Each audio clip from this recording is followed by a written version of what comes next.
یہ سلطان صلاح الدین ایوبی کے دور کا سب سے بڑا چوری کا واقعہ تھا۔ واقعہ کچھ اس طرح ہے کہ یہ سردیوں کا مہینہ تھا۔ سخت سردی میں ایک مائی نے ایک چھوٹی سی جگہ پر اپنی ایک جھونپڑی بنا رکھی تھی جو ایک بوسیدہ اور پرانے کپڑے سے ڈھکی ہوئی تھی۔ ٹھنڈی ہوا سے مائی کی پرانی ہڈیاں کانپ رہی تھی۔ جب سردی کی شدت بڑھ گئی تو وہ لرزتے ہوئے بیٹھ گئی۔ ان کے دونوں ہونٹ بری طرح کانپ رہے تھے۔ دوستو، ویڈیو میں آگے بڑھنے سے پہلے جیسا کہ آپ سکرین پر دیکھ رہے ہوں گے کہ بہت سارے لوگ ہمارے چینل کو سبسکرائب کیے بنا ہی چلے جاتے ہیں۔ آپ سے گزارش ہے کہ ہمارے چینل کو ضرور سبسکرائب کریں تاکہ ہم آپ کے لیے مزید ایسی ویڈیوز لے کر آتے رہیں۔ آپ کے تعاون کا شکریہ۔ وہ نیند لینے کی کوشش کر رہی تھی کہ اچانک انہیں ایک خیال آیا۔ یہ خیال آتے ہی وہ بیٹھ گئی اور آواز میں مضبوطی آئی۔ وہ بول پڑی، میرے 3 اونٹ سردی سے مر جائیں گے۔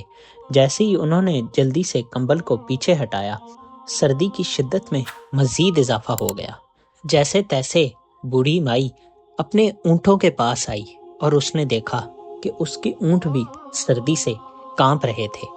اس نے اونٹوں کے اوپر ایک پرانی ترپال ڈال دی اور خود واپس آ کر بستر میں سونے کی کوشش کرنے لگی۔ وہ ساری رات سو نہ سکی، لیکن ان کے دل میں جو جوش تھا وہ اتنا زیادہ تھا کہ وہ ہر چیز برداشت کر رہی تھی۔ وہ کہتی تھیں کہ اس سال وہ 3000 دینار جمع کریں گی اور اللہ کے گھر کی زیارت کے لیے جائیں گی، پھر چاہے موت ہی کیوں نہ آ جائے، انہیں کوئی پرواہ نہیں۔ میں اللہ سے بس یہ دعا کرتی ہوں کہ وہ مجھے حج سے پہلے اس دنیا سے نہ لے کر جائے۔ دنیا میں مجھے کیا کمانا ہے اور نہ ہی مجھے اس دنیا میں کچھ چاہیے سوائے اللہ کے گھر کی زیارت کے۔ مائی اپنی پرانی زندگی کو یاد کرنے لگی۔ بچپن سے جوانی تک، جوانی سے بڑھاپے تک اس عورت نے صرف سخت محنت کی تھی۔ اس کی زندگی میں کوئی ایسا لمحہ نہ تھا جب اس نے مکمل خوشی کا تجربہ کیا ہو۔ وہ جوانی میں جب اپنے گھر میں بندھے ہوئے اونٹوں کا خیال رکھتی تھی تو بہت محبت سے ان کا خیال رکھتی تھی۔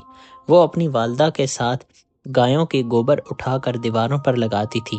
ان سب کاموں کو کرتے ہوئے جیسے ہی وہ جوانی کی دہلیز پر قدم رکھتی، اس کے والد نے اس کی شادی کر دی۔ اس کا سسرال بھی ویسا ہی تھا۔ گھریلو کاموں کے ساتھ ساتھ وہ اپنے مویشیوں کا بھی بہت خیال رکھتی تھی۔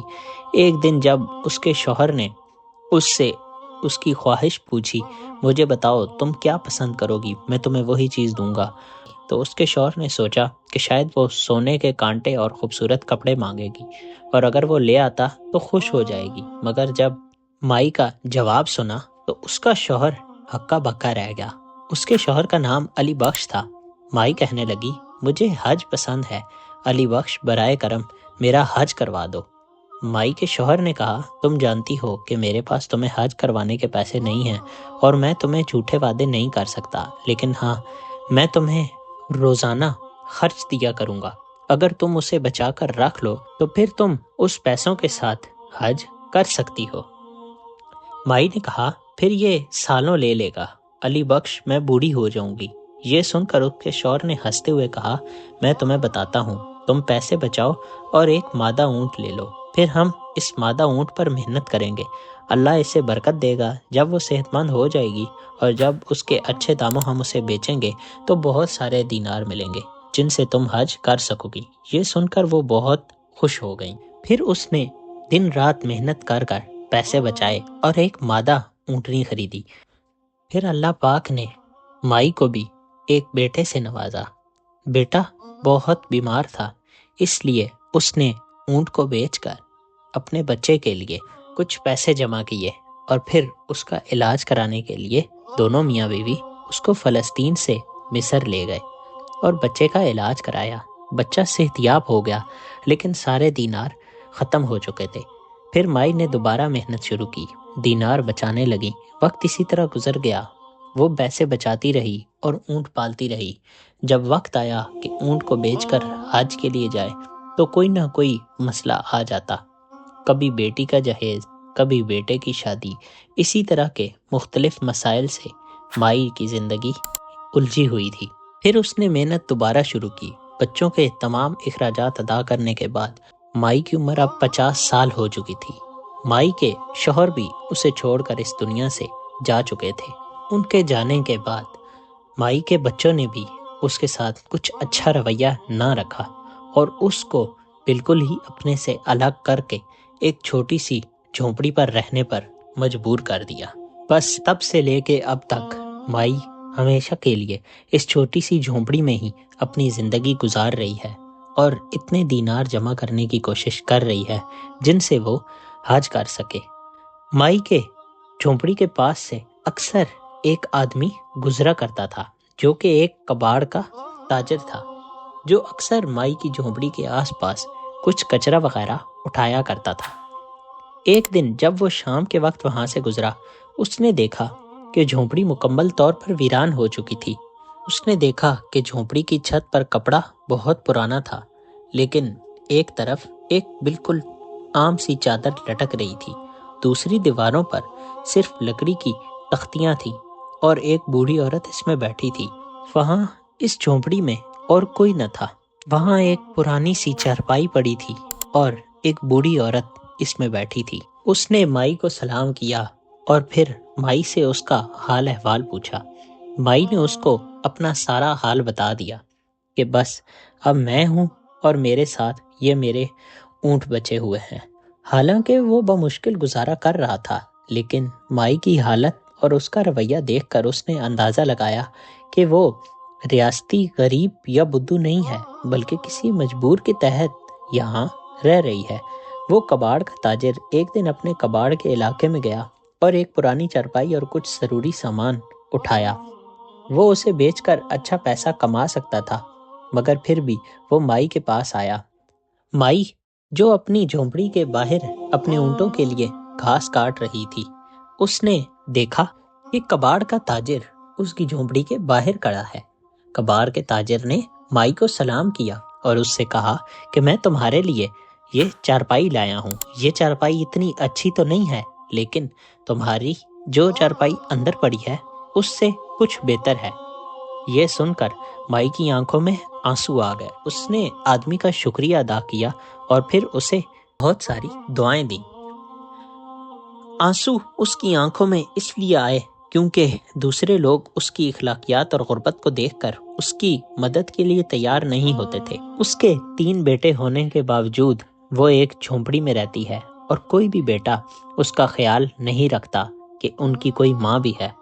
ویسے وقت اسی طرح گزرتا رہا اور اس کے مادہ اونٹوں نے 2 بچوں کو جنم دیا۔ یہ دیکھ کر مائی کی خوشی کا کوئی ٹھکانہ نہ رہا۔ یہ کوئی عام اونٹ نہیں بلکہ میرے حج پر جانے کا ذریعہ ہیں۔ کچھ لوگوں نے سوچا کہ وہ کچھ پاگل ہو گئی ہے، اسی لیے مائی اتنا خوش ہو رہی ہے۔ شاید وقت کے ساتھ ساتھ مائی کا دماغی توازن خراب ہو رہا ہے، کیونکہ ہمیشہ یہی بات اس کے منہ سے نکلتی تھی کہ یہ کوئی مادہ اونٹ نہیں بلکہ میرے حج پر جانے کا ذریعہ ہے۔ کچھ دن اسی طرح گزر گئے اور مائی اونٹ کے نئے بچوں کی خوب اچھے سے دیکھ بھال کرتی۔ اس کی آنکھوں میں اب حج کی لہر مزید گہری ہو گئی تھی اور وہ حج پر جانے کے لیے بےتاب تھی۔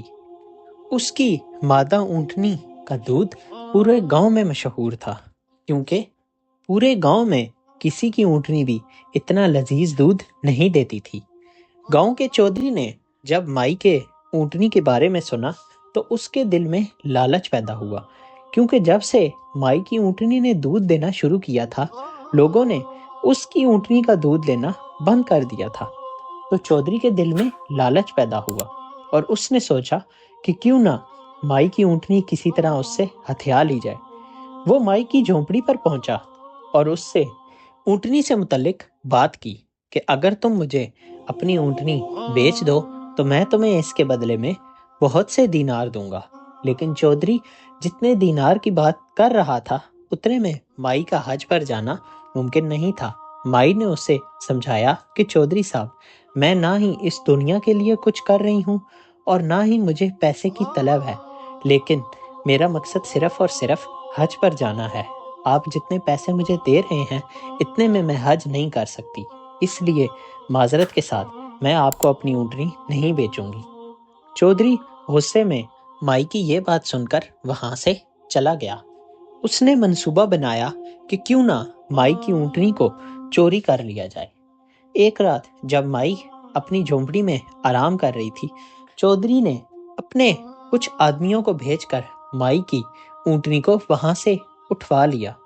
جب مائی نے صبح اٹھ کر جھونپڑی سے باہر دیکھا تو نہ وہاں پہ مائی کی اونٹنی تھی اور نہ ہی اس کے بچے۔ مائی کی پیروں تلے سے تو جیسے زمین ہی نکل گئی ہو۔ وہ سر پٹ رونے لگی اور اتنا روئی، اتنا اونچا روئی کہ پورے گاؤں میں اس کی آواز پھیل گئی۔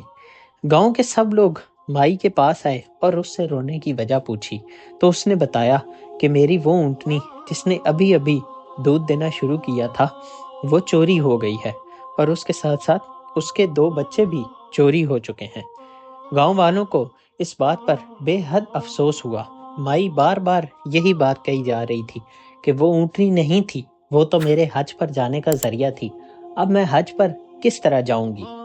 خیر، اسی طرح کچھ دن گزر گئے اور مائی کا یہ قصہ جیسے تیسے سلطان صلاح الدین ایوبی تک پہنچ گیا کہ کس طرح اس نے اپنی پوری زندگی گزار کر اپنی جمع پونجی جمع کی کہ تاکہ وہ حج پر جا سکے، اور اب اسے کچھ ہی پیسے چاہیے تھے جو کہ وہ اس اونٹنی اور اس کے بچوں کو بیچ کر حاصل کر سکتی تھی، لیکن اس کی اونٹنی چوری ہو گئی۔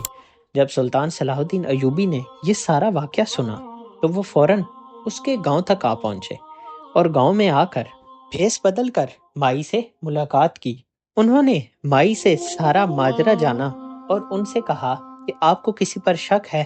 مائی نے کہا مجھے شک تو نہیں ہے کسی پر، کیونکہ میری کسی سے کوئی دشمنی نہیں تھی۔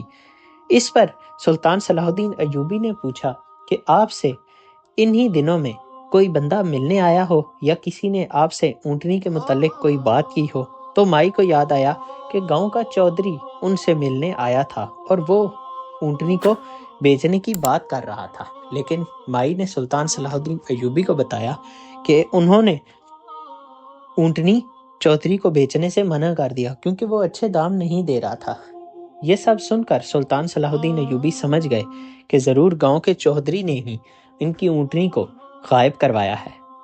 جیسے تیسے سلطان صلاح الدین ایوبی نے اپنے سہولت کاروں اور جاسوسوں کے ذریعے یہ چیز پتہ کروا لی کہ گاؤں کے چودھری نے ہی بڑھیا کی اونٹنی کو غائب کروایا ہے۔ کچھ دن بعد انہوں نے بڑھیا کے سامنے گاؤں کے چودھری کو لا کر کھڑا کر دیا۔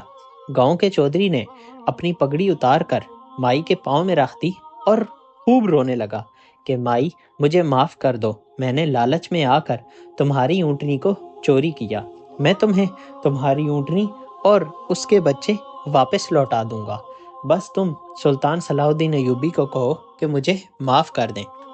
بڑھیا یہ دیکھ کر حیران رہ گئی کہ جو اس دن اس سے شخص ملنے آیا تھا وہ کوئی اور نہیں بلکہ سلطان صلاح الدین ایوبی تھے۔ بڑھیا نے جھک کر سلطان صلاح الدین ایوبی کو سلام کیا اور ان کا بے حد شکریہ ادا کیا۔ سلطان صلاح الدین ایوبی نے بھی مائی کو سلام کیا اور ان کو بہت سارے دینار دیے اور کہا کہ آپ کو یہ اونٹنی بیچنے کی کوئی ضرورت نہیں ہے، اب ریاست آپ کو حج پر بھیجے گی اور آپ ریاست کے خرچے پر حج پر جائیں گی اور حج کے تمام اخراجات ہم خود برداشت کریں گے۔ یہ سن کر بڑھیا کی خوشی کا کوئی ٹھکانہ نہ رہا۔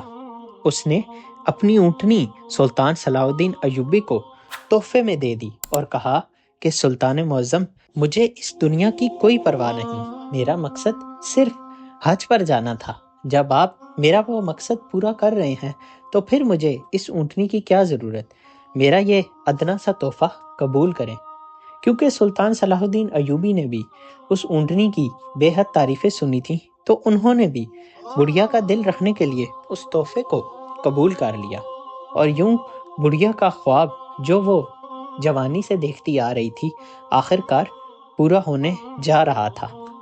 دوستو، اس کہانی سے ہمیں یہ سبق ملتا ہے کہ آپ اگر کسی چیز کا ارادہ کر لیں تو پھر اللہ پاک آپ کی مدد ضرور کرتا ہے۔ بس جتنی بھی مشکلات آئیں یا پریشانیاں آئیں، آپ کو اپنے مقصد سے پیچھے نہیں ہٹنا، پھر دیکھیں اللہ تعالیٰ آپ کی مدد کس طرح کرتا ہے۔ امید ہے دوستو آپ کو ہماری آج کی یہ ویڈیو پسند آئی ہوگی۔ ویڈیو کو لائک اور کامنٹس میں اپنی رائے کا اظہار کرنا مت بھولیے گا۔ اس کے علاوہ ہمارے چینل کو سبسکرائب کرنا بھی مت بھولیے گا تاکہ آپ مزید اس طرح کی دلچسپ ویڈیوز دیکھ سکیں۔ آپ کے پیار بھرے کامنٹس کا بے حد شکریہ۔ ملتے ہیں اگلی ویڈیو میں، تب تک کے لیے اللہ نگہبان۔